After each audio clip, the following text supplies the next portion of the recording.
एक दफा का जिक्र है, रपंजल अपने बहुत लंबे बालों से बहुत तंग आ चुकी थी। वो हर वक्त उन्हें संभालते संभालते थक गई थी।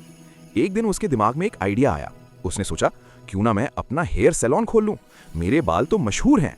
रपंजल ने अपना टावर छोड़ा और शहर में जाकर एक खूबसूरत हेयर सैलून खोल दिया। उसका नाम रखा रपंजल्स मैजिक हेयर सैलून। पहला दिन पहली कस्टमर आई और बोली, मुझे भी रपंजल जैसे लंबे और खूबसूरत बाल चाहिए। रपंजल ने कहा, कोई मसला नहीं, बस थोड़ा सा इंतजार करो। उसने जादुई हेयर स्प्रे लगाया और उस औरत के बाल इतने लंबे हो गए कि वो जमीन पर घिसटने लगे।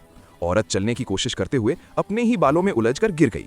दूसरी कस्टमर आई और बोली, मुझे एक फैंसी हेयर स्टाइल चाहिए। रपंजल बहुत खुश हुई। उसने सोचा, ये तो आसान है।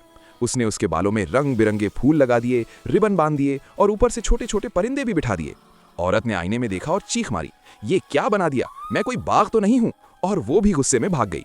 तीसरी कस्टमर आई, एक आदमी। उसने कहा, मुझे बस थोड़ा सा ट्रिम करवाना है। रपंजल ने सोचा, अच्छा ये तो बहुत आसान है। उसने कैंची पकड़ी और गलती से उसके सारे बाल काट दिए। वो आदमी बिल्कुल गंजा हो गया। आदमी गुस्से से चीखा और सैलून से भाग गया। आखिर में प्रिंस चार्मिंग वहां पहुंचा और बोला, रपंजल तुम ये सब छोड़ दो और वापस टावर में आ जाओ। रपंजल हंसी और बोली, नहीं शुक्रिया प्रिंस, मैंने फैसला कर लिया है कि अब मैं YouTube चैनल शुरू करूंगी। वहां कम से कम लोग मुझ पर चिल्लाएंगे नहीं।